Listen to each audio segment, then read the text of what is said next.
Hi అండి, అందరికీ నమస్కారం. నేను మీ ధనరాజ్.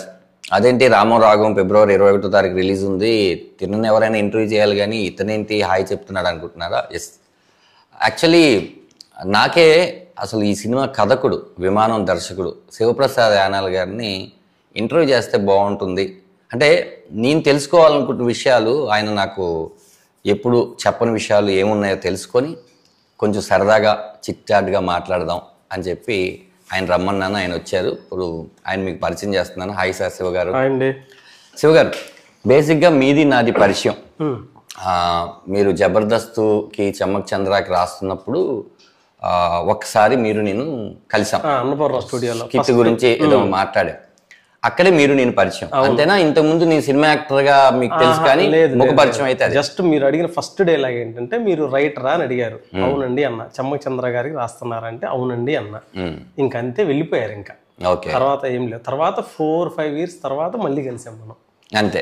అంటే మన ఇద్దరిది కూడా ఒక కామెడీ స్కిట్ల జర్నీయే అంతే అంతే. ఆ తర్వాత ఇంకొక టీవీ షోలో ఇంకొకరు మీరు ఎవరో రాస్తూ ఉంటే ఆ దర్శకులు నాకు మీకు నేను ఎవరో అంటే ఒక డైరెక్టర్ గారు నన్ను కొన్ని సీన్స్ రాసుకొని రమ్మన్నారు.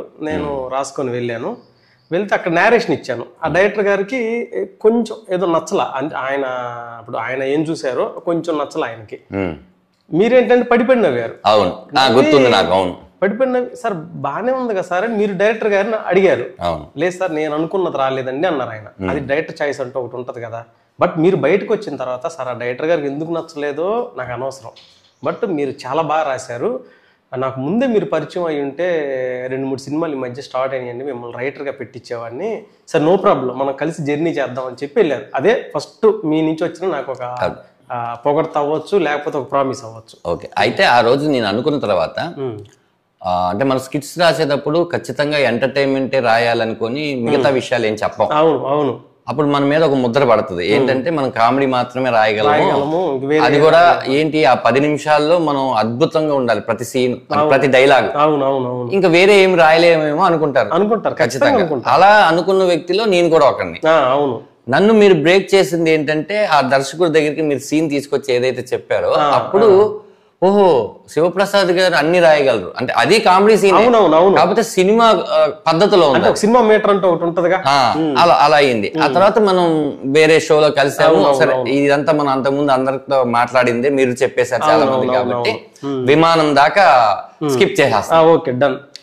ఇప్పుడు విమానం కరెక్ట్ గా పట్టాలు ఎక్కుతున్నప్పుడు నేను ఈ రామం రాగం టైటిల్ అప్పుడు లేదు, కానీ ఈ కథను మీరు చెప్పారు. ఒకటి విమానం చెప్పారు, ఒకటి బట్టతల మీద ఒక కథ చెప్పారు, ఒకటి ఈ కథ చెప్పారు, ఇంకోటి వినాయకుడి మీద ఒక కథ చెప్పారు. అవునండి, అవును. నాకు ఆ కథలన్నీ బాగలేదని కాదు, వేటికి అవి ఆ స్థాయిలో అద్భుతంగా ఉంది. ఈ కథ మిమ్మల్ని బాగా అంటే ఎందుకు ఇన్స్పైర్ చేసిందంటే సార్, ఇప్పుడు ఆ కథలకి నేను సరిపోను సార్. ఓకే, ఫస్ట్ మనం ఎంచుకున్నది ఇది కంటే ఈ కథకి నేను సరిపోతానా లేదా అనే విషయం సినిమా చూసినాక ప్రేక్షకులు చెప్తారు. కానీ మిమ్మల్ని అడగగానే మీరు ఓ మాట అన్నారు, నేను ఈ కథ ఎవ్వరికి ఇవ్వనండి, నేను చాలా కష్టపడి రాసుకున్నాను, మీరు అడిగారు కాబట్టి ఖచ్చితంగా మీకు ఇస్తానండి అని మీరు అన్నారు. అవునండి, అవును. నాకు ఇవ్వాలని మీకు ఎందుకు అనిపించింది? ఎందుకు అనిపించింది అంటే మంచి ఇంపార్టెంట్ క్వశ్చన్ అండి ఇది. ఏంటంటే ఒకరోజు మన ఇద్దరం కూర్చొని స్కిట్ రాస్తాం, అదిరింది ప్రోగ్రామ్ కనుక్కుంటాం, రాస్తున్నాము. మీరు నన్ను ఒక ప్రశ్న అడిగారు, ఏంటంటే సార్ మీరు స్కిట్ రాసేంతసేపు ఎనర్జీగా ఉంటారు, ఏదన్నా ఒక గ్యాప్ వస్తే డల్ అయిపోతారు, ఫోన్ చూసుకుంటా దిగులుగా కూర్చుంటారు ఏంటండి అని అడిగారు. అవును. అయితే నేను అన్నాను, నేను డైరెక్టర్ అవుదామని వచ్చాను సార్, ఈ స్కిట్స్ రాయటంతోనే జీవితం అంతా అయిపోతుంది, నాకేమో హీరోల్ని ఎలా అప్రోచ్ అవ్వాలో అర్థం కావట్లేదు, అది దిగులుగా ఉందండి, నేను చదివింది MSc కంప్యూటర్ సైన్స్, ఇంట్లో వాళ్ళు కూడా తిడుతున్నారు, వదిలేసి వచ్చేసారా జాబ్ చేసుకోమని, భయంగా ఉందండి అన్న. మీరు షాక్ అయ్యారు, సరే ఏంటి మీరు డైరెక్టర్ అవుదాం అనుకున్నారా అని. అంటే నేను ఎప్పుడు చెప్పలేదు, మీరు కూడా నన్ను అలా చూడలేదు, ఏదో సరదాగా డైలాగ్స్, కామెడీ డైలాగ్స్ రాస్తాను కాబట్టి రైటర్ అనుకుని ఉండొచ్చు. అవును సార్ అన్న. అప్పుడు మీరు ఏమన్నారంటే ఇది ఇది కొంచెం నవ్వు తెప్పించే విషయం, మీరు 3వ పెగ్లోనూ 4వ పెగ్లోనూ ఉన్నారు. అవును, నిజాలు మాట్లాడుకుంటున్నాం కాబట్టి జనాలకు నిజమే చెప్పండి. పెగ్లో ఉన్నారు. స్టార్ట్ అయిపోయిన తర్వాత సరే సార్ ఏమన్నా కథలు ఉన్నాయా అని అడిగారు మీరు. అమ్మాయి ఏనే 3 పెగ్గులో ఉన్నాడు, ఇప్పుడు కథ చెప్తే అసలు ఆయనకి ఎక్కిద్దా ఎక్కదా, సరే అని చెప్పేసి చెప్పడం మొదలు పెట్టా. 6వ పెగ్గుకి కథ అయిపోయింది. అంటే మీరు కథ ఫాస్ట్ గా చెప్పారు, నేను ఎక్కువ తాగానా, ఎట్లా దీన్ని తీసుకోవాలి? నేను కథ స్లోగా చెప్పాను. టైం ఎంత అయింది? దగ్గరగా 1 అయిందండి, మిడ్ నైట్. అవును, ఒక 9:30కు స్టార్ట్ చేసాం. 1కి బాల్కనీలోకి వచ్చాం, మీ ఇంటి బాల్కనీలోకి వచ్చాం. కొంచెం అప్పటికి కొంచెం ఎక్కువ అయిపోయింది. నేను చాలు సార్, ఇంట్లో కాబట్టి ఇలా తీసుకున్నాను, బయట అయితే మళ్ళీ డ్రైవ్ చేసుకుని రావాలి కాబట్టి ఇలా చేయనండి. ఆ రోజు మన స్కిట్ ఏదో బాగా వచ్చిందని సందర్భంలో అది చేసాం. అప్పుడు మీ 2 ఊగే హస్తాలని నా భుజాల మీద వేసి ఇలా ఊగుతున్నారు. ఏంటి సార్ అన్నా, నేను మిమ్మల్ని డైరెక్ట్ చేస్తానండి అన్నారు. నేను ఒకటే అనుకున్నా, బొక్కలే అనుకున్నా. ఎందుకు? మీరు తాగి ఉన్నారు, ప్రామిస్లు అనేవి రేపటికి ఉండవు అనుకున్నా. అనుకొని నేను మళ్ళీ వినయంగా ఓకే సార్, అలాగే సార్, థ్యాంక్ యూ సార్ అని ఒక చిన్న నాటకం ఆడా. బాగుంటది కదా, ఫీల్ అవుతారు కదా అని.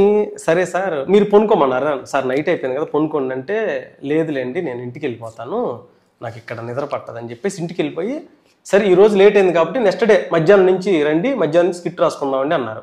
సరే భోజనానికి కూడా మన ఇంటికి వచ్చేసి ఏంటంటే, ఇక నెక్స్ట్ అయిపోయింది. నెక్స్ట్ డే అంటే మధ్యాహ్నం మీ ఇంటికి వచ్చాను, భోజనం చేస్తా కూర్చున్నాం. మీరు అన్నం తింటా శివప్రసాద్ గారు అంటే, సార్ అన్న, రాత్రి నేను మీకేం చెప్పానో నాకు గుర్తుందండి, నేను మిమ్మల్ని డైరెక్టింగ్ చేస్తానన్నారండి. నేను అప్పుడే నమ్మాను మిమ్మల్ని. నేను అప్పుడు దాకా నమ్మలా, ఎందుకంటే కొంచెం డ్రింక్ చేసి ఉన్నా. అవునండి, మీ అనుభవాలు ఎలా ఉంటాయి? అంతే, నేను నమ్మా.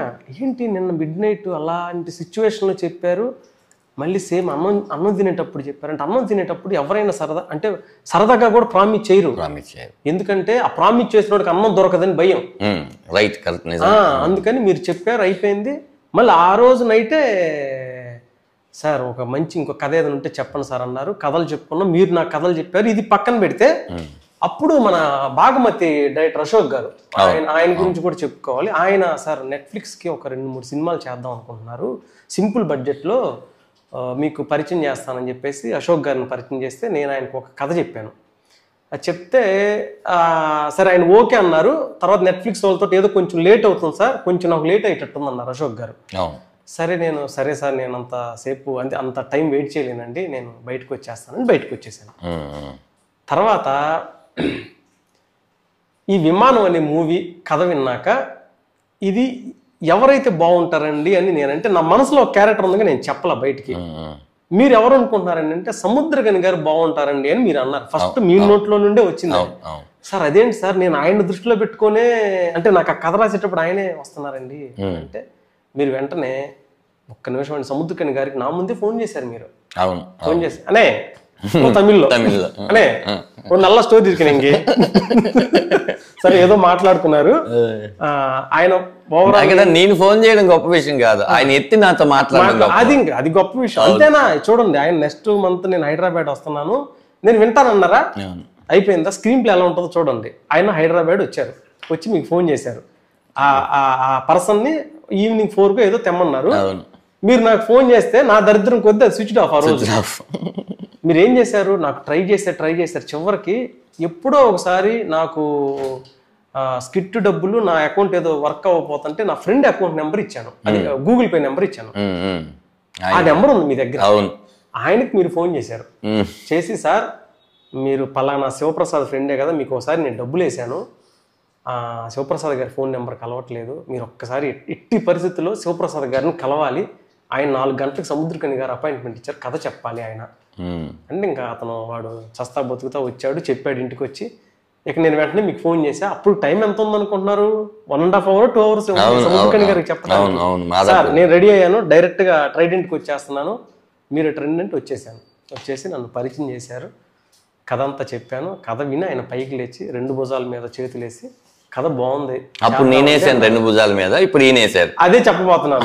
అప్పుడు మీరు 2 భుజాల మీద మీ రెండు చేతులు నా భుజాల మీద వేసి మిమ్మల్ని డైరెక్టర్ చేస్తానన్నారా, అలాగే 2 చేతులు సముద్రకని గారు నా భుజాల మీద వేసి పట్టుకొని మంచి కథ రాశారు, మనం చేద్దాం అన్నారు. అప్పుడు అమ్మయ్యా ఒక చిన్న హ్యాపీ, వృధా పడ్డ కష్టం అంతా ఏదో పోయినట్టు అనిపించింది. ఆ తర్వాత ఏం జరిగింది అనేది మనకు చాలా తెలుసు. అయితే నేను అడిగిన క్వశ్చన్ ఏంటంటే, ఇక్కడికి వచ్చేస్తే నేను రామరాగంలోకి వచ్చేద్దాం తొందరగా, నా స్వార్థం ఏంటంటే అవునవును ఈ కథ నాకే ఎందుకు ఇవ్వాలనుకున్నారు అనేది క్వశ్చన్. ఇప్పుడు ఇదంతా ఎందుకు చెప్పానంటే మీరు నాకు ప్రామిస్ చేశారు, చేసినట్టుగా సముద్రకని గారికి కాల్ చేశారు, తీసుకెళ్లారు, కథ చెప్పించారు. సముద్రకని గారు ఒప్పుకున్న తర్వాతే ఈ ప్రాసెస్ అంతా స్టార్ట్ అయ్యి మీ సినిమా స్టార్ట్ అయ్యింది. మీరు ఏం చెప్పారంటే సార్ మీరు రామం రాగంతో అంటే అప్పుడు టైటిల్ పెట్టలేదు, ఈ కథతో గనక మీరు డైరెక్టర్ అయితే ఈ కథ నాకొద్దు, ఇలా కాకుండా మీరు వేరే మూవీతో డైరెక్టర్ అయ్యారనుకోండి ఈ రామం రాగం కథ నాకు ఇస్తారా అని అడిగారు. అదేంటి సార్ నేను బాధగా ఉన్నానని మీరు గుర్తించి సరే ఎందుకు మీరు బాధపడుతున్నారు అడిగిన పర్సన్ మీరు. అలాంటప్పుడు నేను మీకు ఏదో ఒకటి చెయ్యాలనుకుంటున్నాను, ఏం చేయాలో నాకు అర్థం కావట్లేదు, కానీ అట్ ద సేమ్ టైం మీకు నా కథ నచ్చింది, ఆ కథ నేనే డైరెక్షన్ చేద్దాం అనుకున్నా. ఆ కథ నచ్చినప్పుడు అది కృతజ్ఞత చిన్న మాట, ప్రేమ ఇంకా చిన్న మాట, ఏం పేరు పెట్టాలి దానికి? నాకు ఒకటి అనిపించిందండి, నన్ను కష్టాల నుంచి బయటపడేశారు అప్పుడు. అంటే నేను చాలా దిగులుగా ఉన్నాను, డైరెక్టర్ అవ్వలేకపోతున్నానే అని. నాకు ఎస్ ఈ కథకి అర్హుడు ధనరాజు గారే అని చెప్పేసి నేను మీకు కథ ఇచ్చాను. పోనీ మీరు ఎలా పడితే అంటే మీరు మంచి సమర్థత గల వ్యక్తి కాదనుకోండి, నేను ఇవ్వను కథ, ఖచ్చితంగా ఇవ్వను. ఎందుకంటే కథ చచ్చిపోయింది కదా, మీ మంచితనం ఒక్కటే పే చేయాల. మీరు నేను మీకు కథ చెప్తే ఆ కథలో కొన్ని విషయాలు చెప్తున్నారు మీరు, ఇది ఇలా ఉంది ఇది ఇలా ఉందని, రైట్ పర్సన్ అని చెప్పి నేను మీకు అదే సార్. అప్పుడు మీరు కథ సరే మీకు ఏదో ఒక సందర్భంలో ధనరాజు రుణం అనుకోండి, లేకపోతే నేను చేయాల్సి వచ్చినప్పుడు ఆదుకుందాం అనుకోండి, ఏదో ఒకటి మీరు నాకు కథ ఇస్తా అన్నారు. ఎక్కడో మీరు రాత్రి ఎప్పుడో పడుకున్నప్పుడు సరే కథ ఇస్తామనేది కన్ఫామ్, కానీ ఆ కథ తీసుకుని అతను రాఘవ అనే ఒక క్యారెక్టర్ ప్లే చేయబోతున్నాడే, దానికి అతను న్యాయం చేకూరుస్తాడా లేదా అని కథకుడుగా దర్శకుడు అయి ఉన్నారు కాబట్టి మీరు ఎప్పుడైనా ఆలోచించి న్యాయం చేయగలదా లేదా చేయలేదేమో ఒక డౌట్లు మీకు రాలేదా? ఏమి రాలేదంటే అబద్ధం అయింది సార్, ఖచ్చితంగా వచ్చింది. ఎందుకంటే మీరు కొత్త ఆర్టిస్ట్ కాదు, ఆల్రెడీ కమెడియన్ గా ఎస్టాబ్లిష్ అయి ఉన్నారు ఇండస్ట్రీలో.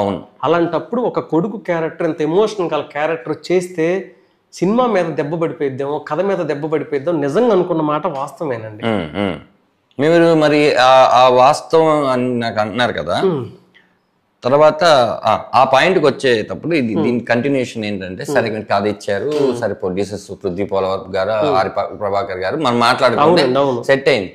కానీ ఇక్కడ ట్విస్ట్ ఏంటంటే కథలో రాఘవ నేనను కాబట్టి మీరు కథ ఇచ్చారు, అవును, తర్వాత ఈ కథకి నేనే దర్శకుడు అనే విషయం అప్పుడు ముందు అనుకోలేరు కదా. దీనికంటే అప్పుడు ఎక్కువ భయపడ్డా, అంటే ఇది ఇంత కంప్లీట్ అవ్వాలా, కమెడియన్ చేస్తారా లేదా అనుకున్న తర్వాత మనం కథను కూర్చొని డెవలప్ చేసుకుంటున్నాం. అవును, చేసుకుంటే మీరు పర్ఫార్మెన్స్ చేసేస్తున్నారు.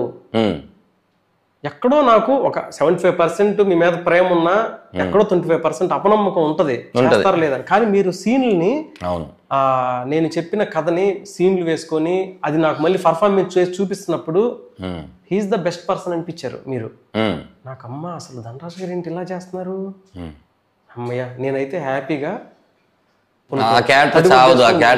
నేను అనుకున్నాను. తర్వాత మీరు డైరెక్షన్ అన్నారు, ఇదేంటి ఈయన క్యారెక్టర్ చేస్తారంటేనే నేను ఒక 1 డే డౌట్ పడ్డాను. సరే నెక్స్ట్ డే మళ్ళీ ఓకే అనిపించింది. ఇప్పుడు మళ్ళీ డైరెక్టర్ అంటున్నారు ఏంటంటే మీరు షార్ట్స్ తో చెప్తున్నారు మళ్ళీ కథని. కథ చెప్తే 2-3 గంటలు చెప్తారు మీరు, అంటే ఎలాగా ఈ షార్ట్ తోటి ఇది ఇలా వచ్చాం ఇలా వచ్చి మొత్తం ఎక్స్ప్లెయిన్ చేస్తున్నారు.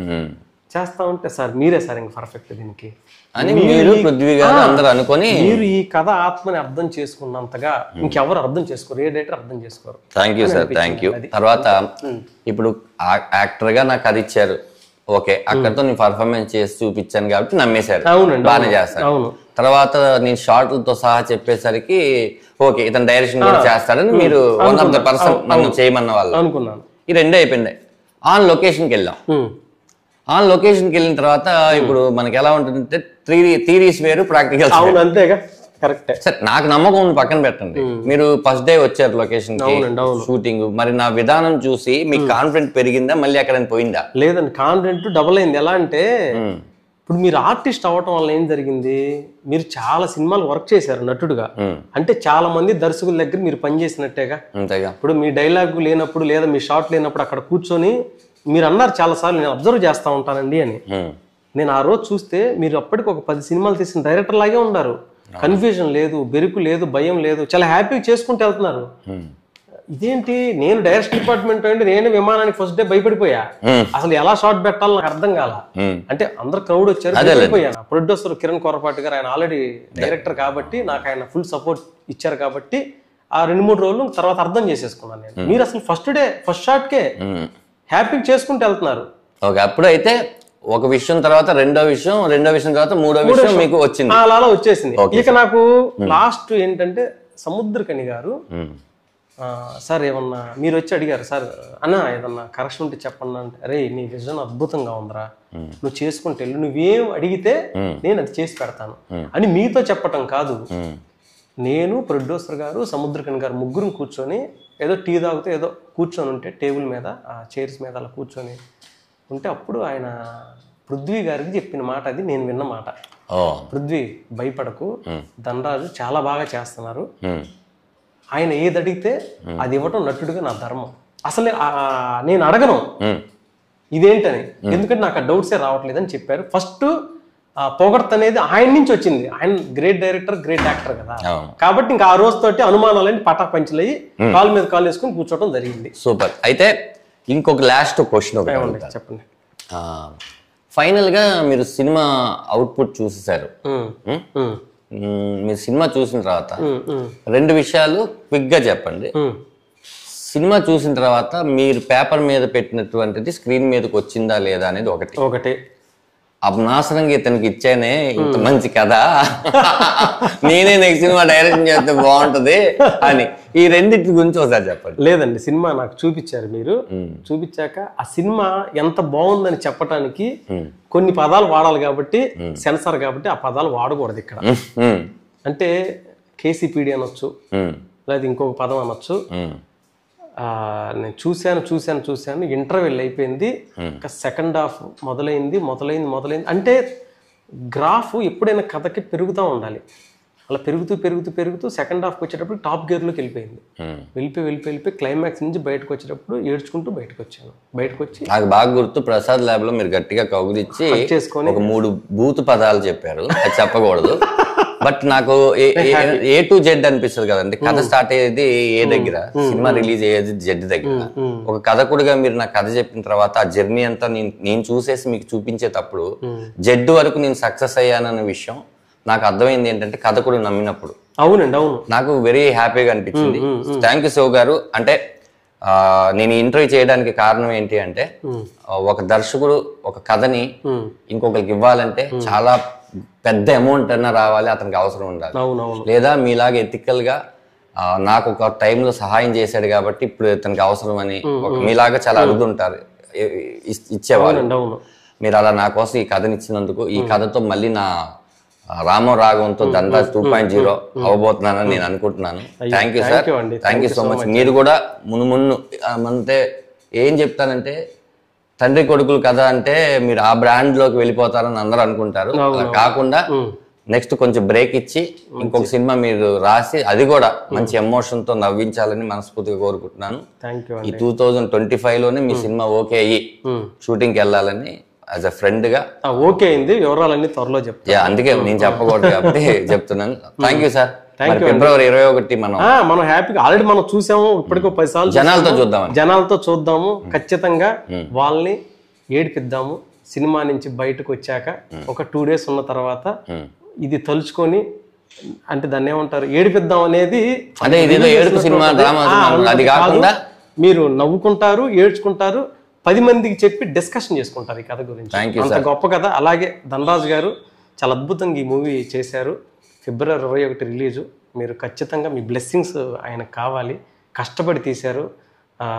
అంటే అందరూ చెప్పే మాట, పాప ఆయన 2 years ఏ సినిమా కూడా ఒప్పుకోలేదు ఆర్టిస్ట్గా, అంత బ్లడ్ పెట్టారు ఆయన.